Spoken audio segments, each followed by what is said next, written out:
ایران میں بڑا سانحہ، ایرانی صدر ابراہیم رئیسی، وزیر خارجہ امیر حسین اور مشرقی صوبے آذربائیجان کے گورنر ملک رحمتی سمیت 9 افراد ہیلی کاپٹر حادثے میں جاں بحق۔ موت کا سرکاری اعلان روزہ امام رضا علیہ السلام پر کیا گیا۔ لوگ پھوٹ پھوٹ کر رو پڑے، پورے ملک کی فضا سوگوار۔ سرکاری سطح پر 5 روزہ سوگ کا اعلان۔ مقدس شہر قم میں حضرت فاطمہ معصومہ سلام اللہ علیہا کے مزار پر سیاہ پرچم لہرا دیا گیا۔ ہیلی کاپٹر حادثہ تبریز سے 100 کلومیٹر دور پیش آیا۔ صدر رئیسی آذربائیجان صوبے میں ڈیم کے افتتاح کے بعد واپس آ رہے تھے۔ شدید بارش اور خراب موسم پہاڑی علاقے میں حادثے کا سبب بنا۔ صدر کے اسکواڈ میں شامل 2 ہیلی کاپٹر بحفاظت منزل پر پہنچ گئے۔ خراب موسم کے باعث حادثے کا شکار ایرانی صدر کے ہیلی کاپٹر کی تلاش میں ریسکیو ٹیموں کو مشکلات کا سامنا۔ مقامی امدادی ٹیموں کے ساتھ ایرانی فوجی دستے، ترکیہ اور روس کے ریسکیو اہلکاروں نے بھی حصہ لیا۔ سب سے پہلے ترکیہ کی ٹیم نے حادثے کے مقام کی نشاندہی کی۔ ایران کے سپریم لیڈر علی خامنئی نے محمد مخبر کو سربراہ حکومت مقرر کر دیا۔ نائب صدر محمد مخبر عارضی طور پر ذمہ داریاں سنبھالیں گے۔ ایرانی آئین کے مطابق صدر کے انتقال کے بعد 50 دن کے اندر صدارتی انتخابات کرائے جائیں گے۔ ایران میں ہیلی کاپٹر حادثے کی جامع تحقیقات کا آغاز۔ اسرائیل نے ہیلی کاپٹر حادثے سے کسی بھی قسم کے تعلق کی تردید کر دی۔ اسرائیلی حکومت کا ہیلی کاپٹر حادثے سے کوئی لینا دینا نہیں۔ اسرائیلی عہدیدار نے حادثے میں موساد کے ملوث ہونے کی خبروں کی تردید کر دی۔ سابق ایرانی وزیر خارجہ جواد ظریف نے امریکی پابندیاں ہیلی کاپٹر حادثے کا سبب قرار دے دی۔ پابندیوں کے باعث ایرانی ایوییشن انڈسٹری کو مشکلات کا سامنا ہے۔ ایرانی عوام امریکی حکومت کے جرائم کو کبھی فراموش نہیں کریں گے۔ ایرانی رہنما کا بیان۔ ابراہیم رئیسی 1960 میں مشہد میں پیدا ہوئے۔ صرف 20 سال کی عمر میں تہران کے ڈپٹی پروسیکیوٹر اور 2014 میں ایران کے پروسیکیوٹر جنرل مقرر ہوئے۔ آیت اللہ سید علی خامنئی کی زیر تربیت بھی رہے۔ 2021 میں صدارت کا منصب سنبھالا۔ مارچ 2023 میں انہی کے دور میں سعودی عرب کے ساتھ سفارتی تعلقات بحال ہوئے۔ غزہ جنگ میں فلسطینیوں کی بھرپور اور غیر مشروط حمایت کا اعلان کیا۔ رواں سال انہی کے دور میں ایران نے اسرائیل پر سینکڑوں میزائل اور راکٹ بھی فائر کیے۔ ایرانی صدر کے جاں بحق ہونے پر پاکستان میں 1 روزہ سوگ، قومی پرچم سرنگو۔ برادر ملک میں بڑے صحنے پر پاکستانی قوم سوگوار۔ صدر آصف علی زرداری اور وزیر اعظم شہباز شریف کے ایرانی قوم کے نام تعزیتی پیغامات۔ دکھ کی گھڑی میں ساتھ کھڑے ہونے کا عزم۔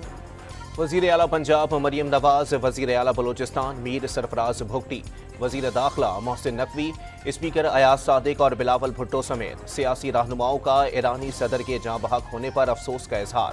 تعزیتی پیغامات میں ایرانی بھائیوں کے ساتھ یکجہتی کا اظہار۔ عالمی رہنماؤں کا ایرانی صدر کی ہیلی کاپٹر حادثے میں موت پر افسوس کا اظہار۔ UAE کے صدر کا ایرانی قوم سے اظہار ہمدردی۔ عراقی صدر اور امیر قطر کا مشکل کی اس گھڑی میں ایرانی قیادت اور عوام سے اظہار یکجہتی۔ روس اور وینزویلا کے صدور کا بھی ابراہیم رئیسی کو خراج عقیدت۔ ایرانی صدر کی فلسطینی عوام کے لیے خدمات ہمیشہ یاد رکھی جائیں گی۔ حماس قیادت کا بھی اظہار عقیدت۔ صدر ابراہیم رئیسی نے اپریل میں پاکستان کا 3 روزہ دورہ کیا تھا۔ مزار اقبال پر حاضری کے دوران لاہور میں جلسہ عام سے خطاب کی خواہش بھی ظاہر کی تھی۔ ایرانی صدر پاکستان کے ساتھ تعلقات کو خصوصی اہمیت دیتے تھے۔ عالم اسلام خصوصاً فلسطینیوں کی حمایت پر پاکستان کے اصولی موقف کو سراہا۔ مختلف شعبوں میں تعاون کے معاہدوں پر بھی دستخط کیے۔ کرغزستان کے دارالحکومت بشکیک میں پھنسے مزید 360 پاکستانی طلبہ اور دیگر افراد کی وطن واپسی۔ واپس آنے والی طلبہ نے حالات تشویشناک قرار دے دیے۔ حکومتی خرچے پر پاکستانیوں کو واپسی لانے کی اپیل۔ خیبر پختونخوا حکومت کا بھی بشکیک میں پھنسے طلبہ کی واپسی کے لیے خصوصی پروازیں بھیجنے کا فیصلہ۔ 2 پروازیں شام 5 بجے لاہور سے اڑان بھریں گی۔ پاکستان اور ترکی کا 2 طرفہ تجارت $5 ارب تک بڑھانے کا عزم۔ پاکستان کا علاقائی اور عالمی سطح پر کردار اہم ہے۔ اسحاق ڈار اور ترک وزیر خارجہ کی پریس کانفرنس۔ ترک وزیر خارجہ کی army chief general Asim Munir سے بھی ملاقات۔ باہمی دلچسپی کے امور پر تبادلہ خیال۔ لاہور ہائی کورٹ نے پنجاب حکومت کو ججز کی تعیناتی کے لیے آخری موقع دے دیا۔ وزیر اعلیٰ پنجاب اور کابینہ آئندہ سماعت تک ججز کی تعیناتی کا نوٹیفیکیشن جاری کریں۔ نوٹیفیکیشن جاری نہ ہوئے تو وزیر اعلیٰ خود عدالت میں پیش ہوں۔ Chief justice Lahore